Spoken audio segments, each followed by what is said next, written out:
Hello, this is Archie Dunlop with Talking Astrology with Archie on Tuesday, May the 16th, 2023.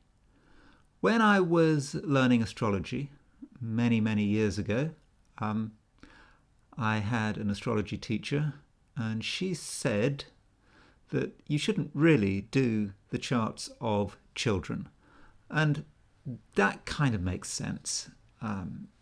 Is it really worth doing a chart of a child? Are you going to really learn anything useful?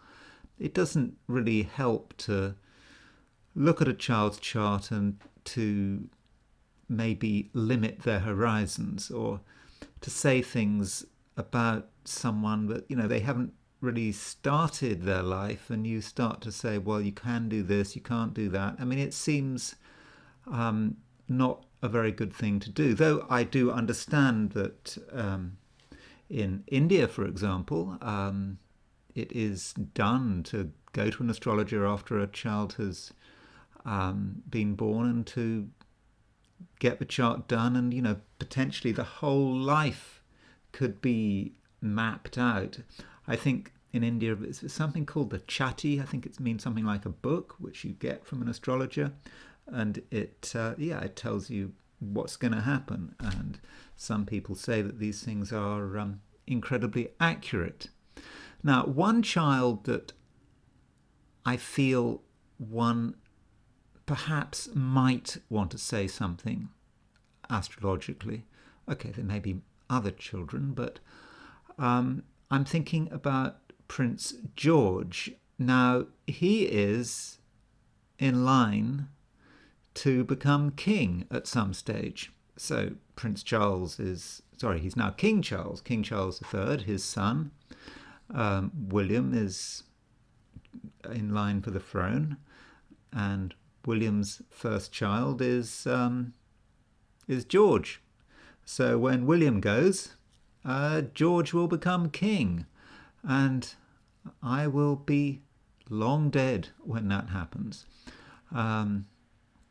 And so, in a way, I can say what I like because, I won't be alive to see my predictions be shown to be wrong, so it's kind of easy. But no, this is a serious point, actually, because Prince George is groomed for being king.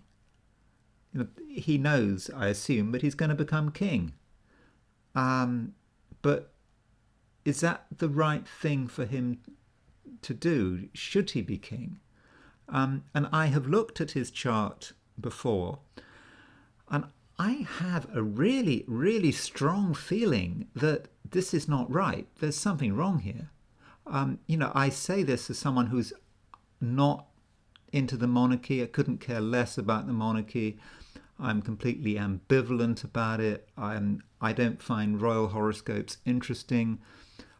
Well, okay, Princess Diana, yeah, I mean, you've always got something to say about Princess Diana, but in general, I don't obsess about royal horoscopes.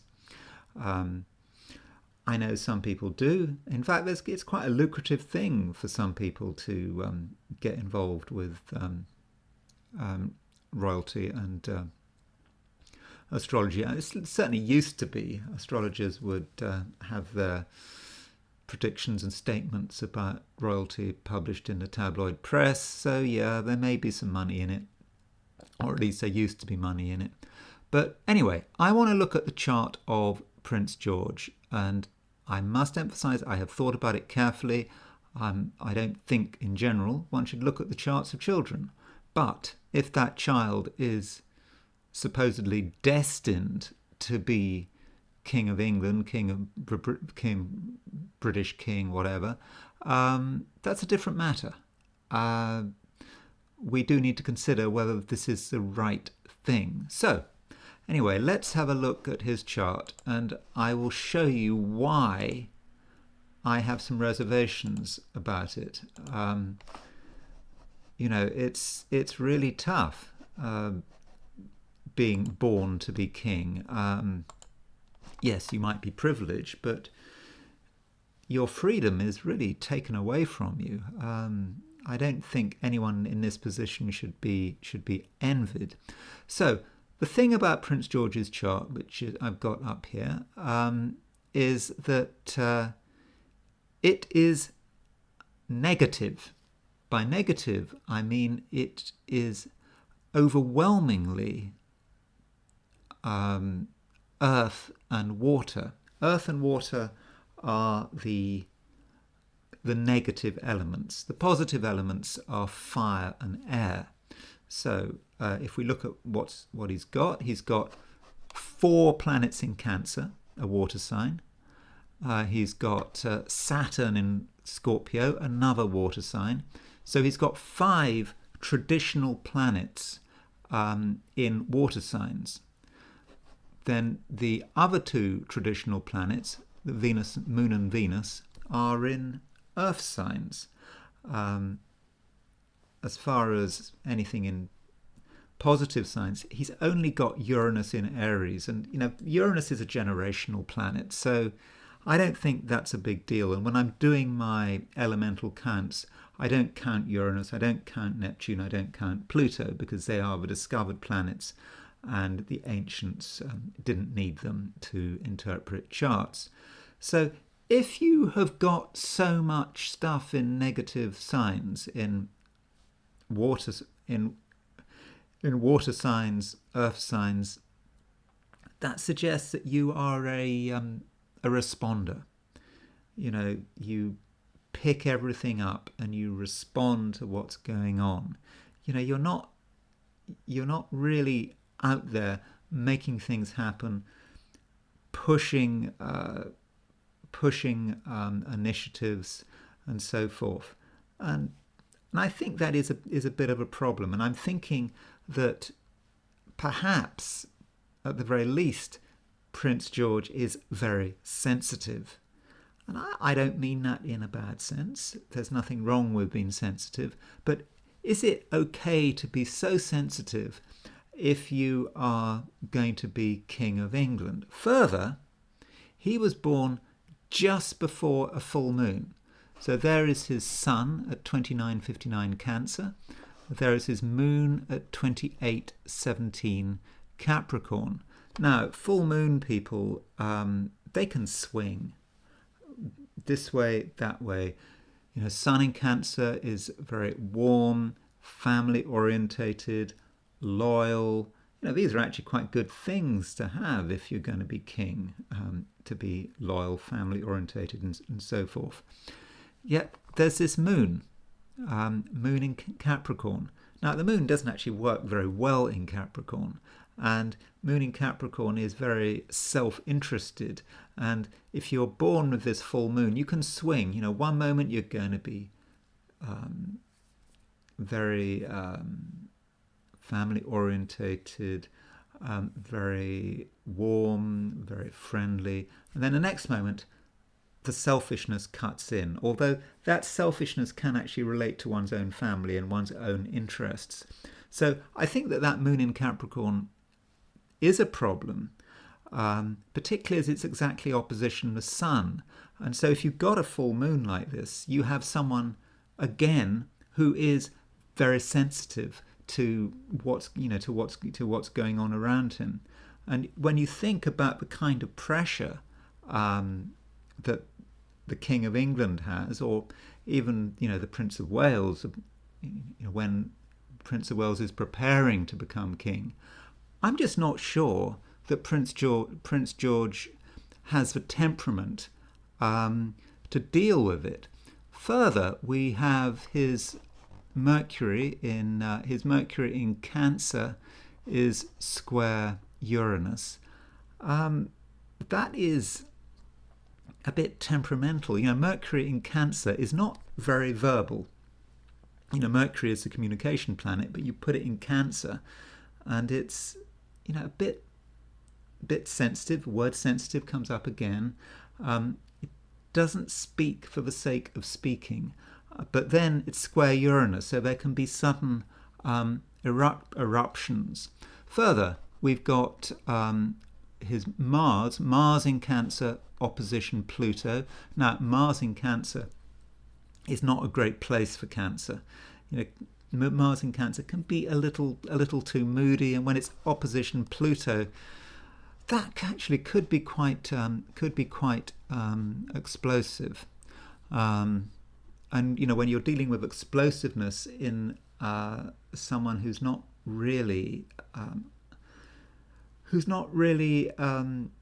someone who is particularly verbal, so it can just happen. So yeah, so that is a bit of a problem, and so the question is, when are we going to see a problem in this chart? I mean, I've quickly looked at what other people are saying about his horoscope, and I didn't look very hard, but I didn't find anything very interesting. I looked at what other people are saying about his personality. Is there any hints about what kind of person he is? Well, not really. People say nice things about him. I'm sure he's a very pleasant child, but I don't know. I don't know anything about him, but I do know about the horoscope. And I would guess that as he moves into his late teens, certainly by the his early 20s, we'll see the full picture.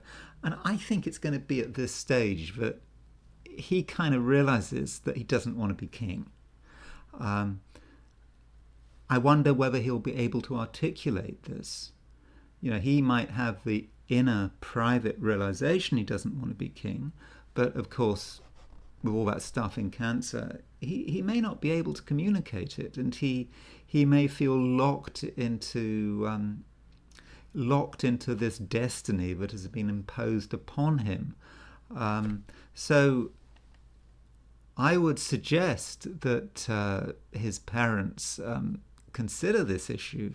It may not seem an issue now, but people do change, and I do think we'll see the full chart by his early 20s. It's like what my astrology teacher was saying. The child, you can't see everything. Different planets develop at different ages, and so it may not be immediately clear. But Prince George's parents, William and Kate, they need to think about this, because I really believe astrologically that he shouldn't be king. It's not in his interests to be king, and they should help him consider his destiny, and they should be accepting of a possibility that at some stage, and I think the sooner the better, he stands down. As far as who should be monarch instead, I mean, I've looked at the chart of, this is a chart of his younger sister, Prince Charlotte. I'm not saying her chart is wonderfully great or anything. I haven't really analysed it very hard, but she's more suitable. She doesn't have much water in her chart, which perhaps, if you want to be a British king, or British queen, may not be such a bad thing. Queen Elizabeth II did have water in her chart, but she had that toughness, which maybe Prince Charlotte has got. Prince Charlotte is a Taurus, like Queen Elizabeth II was, so she might be a better choice. And so perhaps Prince George, when he decides he doesn't want to be king, will hand over the baton to his sister, or maybe his younger brother, perhaps. I don't know. But anyway, those are my thoughts on Prince George. I think we need to consider the possibility that he shouldn't be King of England, that he shouldn't be lined up for the throne. Certainly for his own benefit, and perhaps also for the country's benefit as well. Although maybe by the time he gets round to becoming king, when I'm long dead, there won't be a monarchy anyway. At the moment, the general view seems to be that the monarchy is is an institution that has had its day. I suppose people can't really get their heads around the idea of having a hereditary head of state. It just doesn't make sense. So perhaps the issue is moot, and Prince George will never have an opportunity to be king, assuming he decides not to stand down. Anyway, let's look at today's astrology. It is Tuesday, May the 16th, 2023, and there's not a great deal going on. You can see that the moon is in Aries, and Jupiter is at 29:59 Aries. In other words, today Jupiter goes into Taurus, and I already put out a video about what I think about Jupiter going into Taurus. It is a big change, and so if you look at that video, you'll get my thoughts about it. But Moon is not really going anywhere in Aries. We are going to want to take the initiative with Moon in Aries, but I think we might find that it's actually difficult to make things happen. So don't be too hasty. It might be tempting to try to take action, but I don't know if we'll get. I don't know. I just don't think the results are going to be great. So I would have said that today, it's not particularly exciting. Nonetheless, I have done my forecast for the 12 signs. Aries, you're getting close to your goal, but at the last moment, you may have to change your priorities. Taurus, there's a sense of excitement as you move from one phase to another. Gemini, you feel ready to do something, but taking the initiative might be difficult. Cancer, you're getting noticed, and it's not a time to be shy. Be bold, be honest. Leo, things that are unfamiliar are also lucky. Virgo, something you're looking for isn't in the obvious place. Be imaginative. Libra, there's a lot of promise today, but can it be realised? Probably not. Scorpio, new people are arriving on the scene, and you must be ready for them.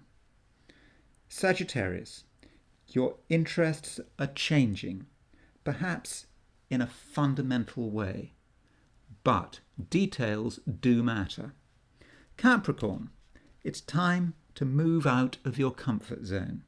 Otherwise, you might stagnate. Aquarius, things are going all over the place, and you need to decide which area to focus on. Pisces, sort out the financial dimension, and everything else will resolve itself. As far as the I Ching is concerned, as usual, I threw the coins. I asked, what is Tuesday going to be like for visitors to my YouTube channel? And I got hexagram number 6. And hexagram number 6 isn't great. It's about conflict.